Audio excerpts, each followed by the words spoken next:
আসিফ মাহমুদ সে চুরি করে গেছে এবং শায়নাজ সে চুরি করতেছে, চোর ডাকাত খেলা। ওরা দেশদ্রোহী, ওরা টাকা নিতে পারে। স্থানীয় সরকার মন্ত্রণালয় ঘিরে চলছে তীব্র উত্তেজনা। সরাসরি মুখোমুখি অবস্থানে প্রতিমন্ত্রী মীর শাহে আলম এবং সাবেক উপদেষ্টা আসিফ মাহমুদ সজীব ভুইয়া। শনিবার সচিবালয়ে এক ব্রিফিংয়ে বিস্ফোরক অভিযোগ তোলেন প্রতিমন্ত্রী মীর শাহে আলম। তিনি দাবি করেন, অন্তর্বর্তী সরকারের সময় একটি প্রকল্পে সাবেক উপদেষ্টা আসিফ মাহমুদ সজীবের স্বাক্ষর ছাড়াই ফাইল অনুমোদন দিয়েছেন। তার ভাষায় এটি প্রশাসনিক নিয়মের স্পষ্ট লঙ্ঘন এবং বিষয়টি তদন্তে নেওয়া হবে। একই ব্রিফিংয়ে তিনি আরও গুরুতর অভিযোগ তুলে ধরেন। অন্তর্বর্তীকালীন সরকারের সময় একজন উপদেষ্টা সচিবের স্বাক্ষর ছাড়াই উনি জোর করে ফাইল নিয়ে এসে নিজে স্বাক্ষর করে অনুমোদন দিয়েছেন। এরাও এই তদন্তের মধ্যে আসবে, যেটি একদম rules of procedure, rules of বিজনেসের পরিপন্থী। কারণ মন্ত্রণালয়ের দায়িত্বপ্রাপ্ত সচিবের সই ব্যতি রেখে কখনোই মন্ত্রী একটি ফাইল অনুমোদন দিতে পারে না।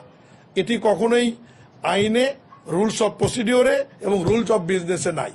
প্রতিমন্ত্রী জানান, এসব অনিয়মের প্রভাবেই গত 2 বছর ধরে পিরোজপুর জেলার উন্নয়ন কার্যক্রম কার্যত থমকে আছে। তিনি বলেন, দ্রুত সরেজমিন পরিদর্শনের মাধ্যমে প্রকল্পগুলো পুনরায় চালুর উদ্যোগ নেওয়া হবে। প্রতিমন্ত্রীর এই বক্তব্যের পরপরই নিজের ভেরিফাইড ফেসবুক পেজে লাইভে এসে তিনি অভিযোগটি সরাসরি অস্বীকার করেন। পাল্টা প্রতিক্রিয়া দেন আসিফ মাহমুদ। শাহ আলম, আপনি প্লিজ দয়া করে এক্স্যাক্ট কোন ফাইল এটা ক্লিয়ার করেন। এটা ধোঁয়াশা রাখার বা এটা ইয়া রাখার কিছু নাই। I am willing to answer. If you have any doubt about any files, you can call me. I am available. I will go to your office, Sangye Sorkar Montranaলয়, and if you want এটা পাবলিকও করা যায়, if you want মিডিয়ার সাথে রেখে, ঠিক আছে। এরপরই সরাসরি চ্যালেঞ্জ ছুড়ে দেন আসিফ মাহমুদ। আমার মনে হয় যে এটা মন্ত্রণালয়ের উচিত হবে, যেটা একজন প্রতিমন্ত্রী এই কথাটা বলেছে, তার কথার ভারিক্কিয়া চাই, বিলিভ তিনি সেটা বোঝেন। তো তিনি এটা ক্লিয়ার করবেন যে কোন ফাইলে হয়েছে এবং তিনি সেই ফাইলটা শেয়ার করতে পারেন publicly. And I am challenging যে আপনি শেয়ার করেন যে কোন ফাইলে ইলিগালি সচিবকে অগোচরে রেখে উপদেষ্টা স্বাক্ষর করেছে। তিনি আরও বলেন, প্রমাণ উপস্থাপন করতে না পারলে এই অভিযোগকে উদ্দেশ্য প্রণোদিত বলেই ধরে নেওয়া হবে। স্থানীয় সরকার বিভাগের প্রকল্প বাস্তবায়ন নিয়ে দীর্ঘদিনের প্রশ্নের মাধ্যমেই এই নতুন দ্বন্দ্ব পরিস্থিতিকে আরও উত্তপ্ত করে তুলেছে। এখন এ বিষয়ে সাধারণ মানুষ জানাচ্ছে, এই আসিফ মাহমুদের 6,000 কোটি টাকার যে দুর্নীতি, এবং এই বিএনপি বলতেছে আসিফ মাহমুদ দুর্নীতি করেছে, এবং এই যে শাহে আলম সাহেব সে বলতেছে আসিফ মাহমুদ করেছে। আসিফ মাহমুদ লাইভে এসে বলতেছে যে সে চ্যালেঞ্জ ছুড়ে দিয়েছে।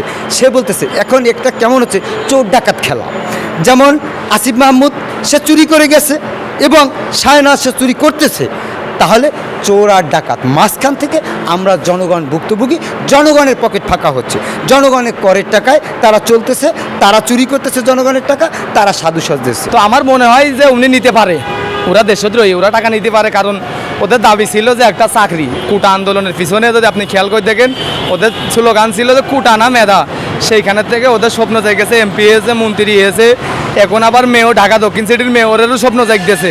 তাহলে আমার বিশ্বাস হয়, আমার সাধারণ মানুষ হিসেবে বিশ্বাস হয় যে ওরা টাকা মারতেও পারে। কারণ ওরা দেশকে চায়নি, ওরা ফকিন্নির প্রতি জুলাই আগস্ট বিক্রি করে ওরা কোটিপতি হয়ে গেছে। তারা আরও জানায়, মীর শাহে আলম কি তার অভিযোগের প্রমাণ হিসেবে সেই ফাইল প্রকাশ করবেন, নাকি আসিফ মাহমুদের চ্যালেঞ্জেই থেমে যাবে এই 6,000 কোটি টাকার ফাইল যুদ্ধ।